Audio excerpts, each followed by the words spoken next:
السلام علیکم ورحمۃ اللہ وبرکاتہ۔ الحمد للہ وحدہ والصلاة والسلام علی من لا نبی بعدہ، اما بعد فاعوذ باللہ السمیع العلیم من الشیطان الرجیم، بسم اللہ الرحمن الرحیم۔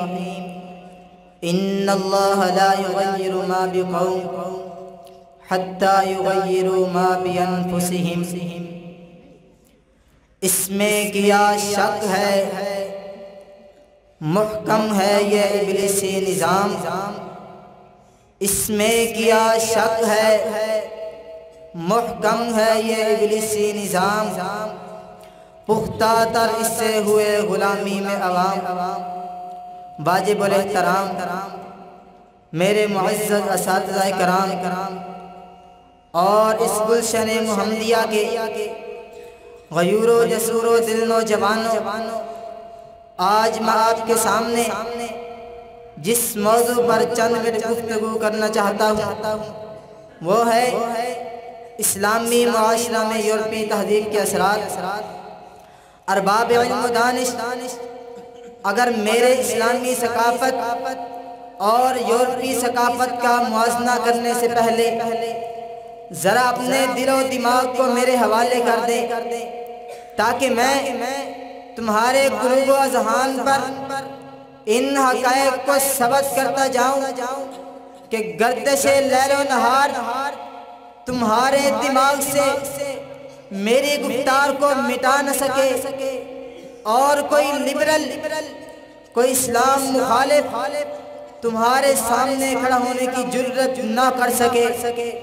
آقا کائنات نے فرمایا تھا من تشبہ بقوم فہو منہم۔ حضرات تہذیب کار یورپی تہذیب نے ہمیں کیا دیا، فحاشیہ اوریانی دی۔ یورپی آزادی کا معاشرہ بے حیائی اور بے غیرتی کا معاشرہ ہے۔ خاص طور پر نوجوان نسل کو روشن خیالی کے رنگ میں رنگ کر تباہی کے کنارے کھڑا کر دیا۔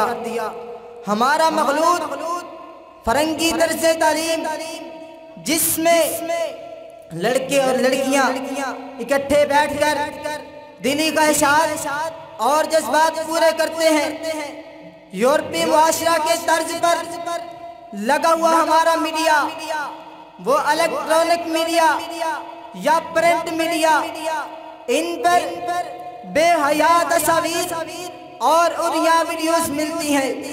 یوٹیوب اور گوگل کے ذریعے سے حوا کی بیٹی کو تار تار کیا جا رہا ہے، جس کو کوئی شریف النفس آدمی دیکھ ہی نہیں سکتا۔ ہماری بے راہ روی کا ذمہ دار ہمارا ملکی نصاب تعلیم بھی ہے، جس میں نہ قرآن کی بات اور نہ حدیث کی بات ہے، بلکہ فرنگی زبان، فرنگی طرز زندگی سکھائی اور پڑھائی جاتی ہے۔ ہماری تباہی کا ذمہ دار یورپی معاشرہ، جس میں رقص و موسیقی اور فیشن کے نام پر ایسی بےہودہ مخلوط مجالس اور سٹیج ڈرامے ملتے ہیں جن سے بے راہ روی پیدا ہوتی ہے۔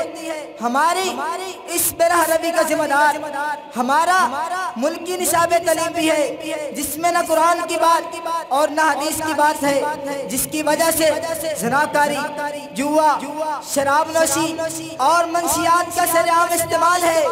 اس لیے میں کہتا ہوں ہم لاکھ کریں ان سے تعاون کی توقع، ہم لاکھ کریں ان سے تعاون کی توقع۔ فرنگ کا کردار بدل ہی نہیں سکتا، مغرب سے نہ رکھ روشن تباہ کی امید، مغرب سے نہ رکھ روشن تباہ کی امید، سورج کبھی مغرب سے نکل نہیں سکتا۔ حضرات دیوکار، اس سے بڑھ کر ہماری بستی کا سبب اور کیا ہوگا؟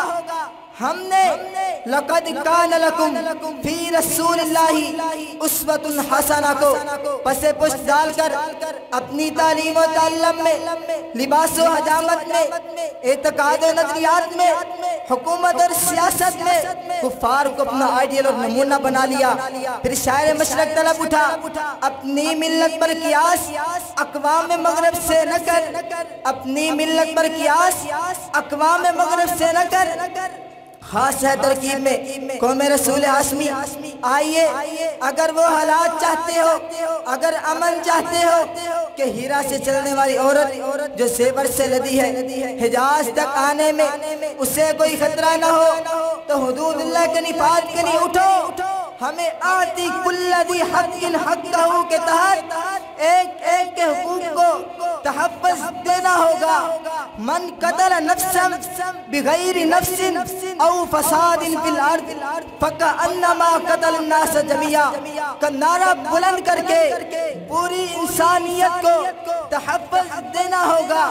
وَكَتَبْنَا عَلَيْهِمْ فِيهَا أَنَّ النَّفْسَ بِالنَّفْسِ وَالْعَيْنَ بِالْعَيْنِ وَالْأَنْفَ بِالْأَنْفِ وَالْأُذُنَ بِالْأُذُنِ وَالسِّنَّ بِالسِّنِّ وَالْجُرُوحَ قِصَاص کو نافذ کر کے پورے معاشرے میں چین کی فضا پیدا کرنا ہوگی۔